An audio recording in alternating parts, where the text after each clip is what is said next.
In this video series, we've been exploring bispecific antibodies in multiple myeloma. These are off-the-shelf drugs that attach to the myeloma cell along with a local immune cell at the same time to engage that immune cell to kill myeloma. It is an advanced form of immunotherapy and is having a prolific impact on our approach to treating myeloma. In the last video, we reviewed the early side effects of cytokine release syndrome, or CRS, and immune effector cell-associated neurotoxicity syndrome, or ICANS. In this video, I will review the later side effects that can occur, namely infections, low white blood cell counts, and low immunoglobulin levels, also known as hypogammaglobulinemia. Although bispecific antibodies are designed to hook onto myeloma cells and engage immune cells to destroy those myeloma cells, there is inevitably some friendly fire. This means that patients' normal plasma cells can be depleted, resulting in less immunoglobulin production. Furthermore, white blood cell production and maturation can be impaired. And thirdly, T cells do play a key role in immunity, and as they are engaged to destroy myeloma cells, regular T cell function may also be dampened. All of these effects put patients at considerable risk of infection. Whereas with CAR T cell therapy, only one infusion is given, with bispecific antibodies, patients generally undergo ongoing therapy as often as weekly. For this reason, side effects with bispecific antibodies may be prolonged. Well, what can we do to prevent infections? We take this threat very seriously, and like many other myeloma therapies, patients will be given preventative treatments to reduce the risk of infection.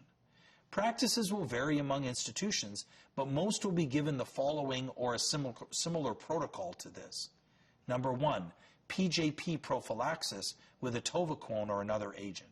PJP, or pneumocystis jirovecii pneumonia, can be a severe infection in myeloma patients on bispecifics. We can reduce that risk of it with a preventative drug. Number 2, an antiviral drug. There are risks for several viral infections, including shingles, while on bispecifics. Therefore, an antiviral therapy is generally given. Number 3, IVIG if the IgG level is low. When a patient has hypogammaglobulinemia, or a low IgG level, typically less than 400 or 500, they are at higher risk of severe infection. We can replace that with IVIG or intravenous immunoglobulin. Number 4, white blood cell growth factors for low white blood cell counts. If patients become neutropenic, which means their neutrophil type of white blood cell count is very low, we may give them growth factors to increase the production of those white cells. Number 5, vaccinations. We may provide additional vaccinations for patients, especially for COVID, influenza, and pneumococcus. Number 6, antibiotics.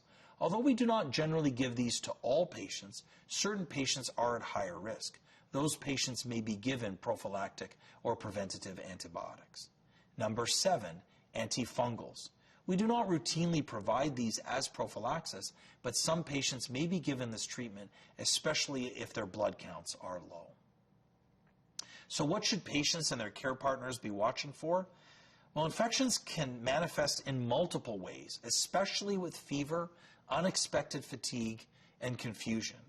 But literally any other symptom consistent with an infection should be watched for. This communication with a patient's healthcare team is critical to catching infections earlier.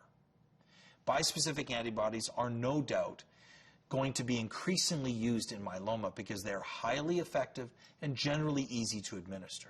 However, it is critical to remember that safety is paramount when using these agents, especially since they may adversely affect the immune system. We must take all precautions in prevention as well as early detection of infections to ensure they do not become severe.